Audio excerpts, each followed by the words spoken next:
এখেতসকল ৰাইজৰ মাজত পৰেনে? এখেতসকলৰ কথা কোৱাৰ অধিকাৰ আছেনে? নে এখেতসকল তুচ্ছ তাচ্ছিল্যৰ পাত্ৰ? নে এখেতসকল মানুহৰ যোগ্যই নহয়? নে এখেতসকলে এতিয়া জীয়াই থকাৰ অধিকাৰে হেৰুৱাই পেলাইছে? এনে কিছু কথা হ'বলৈ আৰম্ভ কৰিছে নেকি? আমি এইকাৰণে কৈছোঁ, বিজেপি মিত্ৰজোঁটে ঐতিহাসিক বিজয় সাব্যস্ত কৰাৰ পিছত একাংশ লোকে এনেকে কৈ আছে যে এইবাৰ ৰাইজে এওঁলোকক প্ৰত্যাখ্যান কৰিলে, ৰাইজে মজা দিছে। আনকি দুই একে আমাকো মন্তব্য কৰিছে, আমি হেনো এনেকৈ ডিঙিৰ শিৰ ফুলাই ফুলাই কথা ক'লো, কামত নাহিল, আমি এতিয়া লাজ পোৱা উচিত, আমাৰ কথা কোনো নুশুনিলে। গতিকে সেইসকলক আমি সুধিব খুজিছোঁ। আৰু DKB ফেক্টৰ প্ৰিয় দৰ্শক, আপোনালোককো আমি বিনম্ৰভাৱে দুটামান কথা অৱগত কৰাব খুজিছোঁ। এই যে কৈ থকা হৈছে ৰাইজে জুতি দিলে, এই যে কুংকি চৌধুৰীয়ে 39,000তকৈও অধিক ভোট পালে, এই যে জ্ঞানশ্ৰী বৰাই 52,000তকৈও অধিক ভোট পালে, এই যে লুৰিণজ্যোতি গগৈয়ে 57,000তকৈও অধিক ভোট পালে, এই যে জগদীশ ভূঞাই 55,000তকৈও অধিক ভোট পালে, এই যে টিহুৰ ৰাতুল পাটোৱাৰীয়ে 76,000তকৈও অধিক ভোট পালে, এই যে নলবাৰীৰ অশোক শৰ্মাই 58,000তকৈও অধিক ভোট পালে, এই যে মীৰা বৰঠাকুৰ দিছপুৰৰ, তেখেতেও যে 53,000তকৈও অধিক ভোট পাই পৰাজিত হ'ল, তেখেতক ভোট প্ৰদান কৰা ভোটাৰসকল ৰাইজ হয়নে নহয়? তেওঁলোকক এনেকে আণ্ডাৰ ইষ্টিমেট কৰাৰ অধিকাৰ গণতন্ত্ৰই দিছে নে দিয়া নাই? তেওঁলোকক এনেকে অৱজ্ঞা অৱহেলা ঠাট্টা মস্কৰা কৰা উচিত নে অনুচিত? কেৱল জয়ী হোৱাখিনিয়ে নায়ক নেকি? কেৱল জয়ী হোৱা প্ৰতিনিধিখিনিক ভোট প্ৰদান কৰা সকলেই ৰাইজ নেকি? এইসকল ৰাইজ কোন? যিসকলে ভাৰতীয় জনতা পাৰ্টি বা মিত্ৰজোঁটক বিৰোধিতা কৰি বিৰোধী প্ৰাৰ্থীক ভোট দিছিল, তেওঁলোক ৰাইজৰ মাজত কিয় নপৰিব? তেওঁলোকক কিয় এনেকৈ তুচ্ছ তাচ্ছিল্য কৰা হ'ব?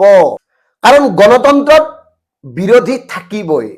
কিন্তু এতিয়া বিজেপিয়ে সংখ্যাগৰিষ্ঠতা পোৱাৰ পিছত একাংশ বিশিষ্ট সাংবাদিক, বিশিষ্ট লেখক, গীতিকাৰ, জাতীয় লোকে এনেকুৱা কিছুমান ভূমিকাত অৱতীৰ্ণ হৈছে যেন বিৰোধীক ভোট দিয়াসকল ৰাইজৰ মাজত নপৰে, তেওঁলোকৰ যেন জীয়াই থকা অধিকাৰেই নাই, তেওঁলোকৰ যেন সকলোবোৰ অধিকাৰ কাঢ়ি আনিব এওঁলোকে, এনেকুৱা ধৰণৰ উদ্ভট আচৰণ কৰিবলৈ আৰম্ভ কৰিছে। আৰু শুনক, এইবাৰ বিজেপিয়ে 37.81% মূল ভোটৰ লাভ কৰাৰ বিপৰীতে কংগ্ৰেছে লাভ কৰা ভোটৰ শতাংশ হ'ল 29.84%। আনহাতে অসম গণ পৰিষদে লাভ কৰিছে 6.47%। গতিকে মুঠ ভোটৰ 37.81% ভোট লাভ কৰি চৰকাৰ গঠন কৰিবলৈ আগবঢ়া ভাৰতীয় জনতা পাৰ্টিৰ শীৰ্ষ বিষয়ববীয়াসকল, আপোনালোকে কওক, বিৰোধীক ভোট প্ৰদান কৰা ভোটাৰসকলক এনেকৈ ঠাট্টা মস্কৰা কৰা উচিত নে অনুচিত? অন্ততঃ যিহেতুকে আপোনালোকে নিজকে এটা সংস্কাৰী দল বুলি কয়, আৰু সেইবাবে অনুৰোধ জনাইছোঁ আপোনালোকৰ সদস্যসকলক এটা বিশেষ প্ৰশিক্ষণৰ ব্যৱস্থা কৰক, যাতে বিৰোধিতাৰ নামত উদ্ভট অভব্য অশ্লীল মন্তব্য প্ৰকাশ নকৰে, কাকো এনেকে তুচ্ছ তাচ্ছিল্য নকৰে। কাৰণ গণতন্ত্ৰত সকলো লোকৰে অধিকাৰ সমান। এটা নিজেই কওক আপোনালোকে, এই যে ডক্টৰ হিমন্ত বিশ্ব শৰ্মা ডাঙৰীয়া, জালুকবাৰী সমষ্টিত যদি তেখেতৰ বিৰুদ্ধে নৰেন্দ্ৰ মোদীয়ে অনাগত সময়ত প্ৰতিদ্বন্দ্বিতা কৰে, তেখেত হাৰিব। কিন্তু তাৰ মাজতো, তাৰ পিছতো কংগ্ৰেছৰ যিগৰাকী নেত্ৰী বিদিশা নেওগ, তেওঁ কিন্তু 37,000তকৈ অধিক ভোট পাইছে। মানে ইয়াৰ দ্বাৰা কি প্ৰমাণ হয়?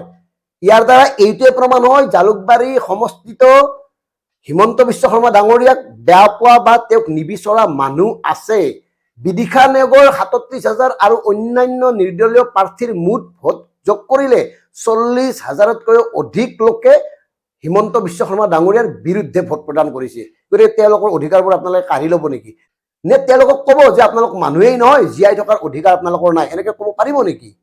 শেষত যিসকলে এনেবোৰ আচৰণ কৰিছে তেখেতসকলক কৈছোঁ, লুৰিণজ্যোতি হাৰিলেও, গৌৰৱ গগৈ, জগদীশ ভূঞা হাৰিলেও আপোনাৰ বা মোৰ দৰে কোনো হস্পিটালত গৈ ঔষধৰ বাবে লাইন পাতি থাকিব নালাগে। তেওঁলোকে চাইকেল চলাই কান্ধত মোনা লৈ বজাৰ কৰিবলৈ নাযায়। কথাটো মনত ৰাখিব। ধন্যবাদ। জয় আই অসম।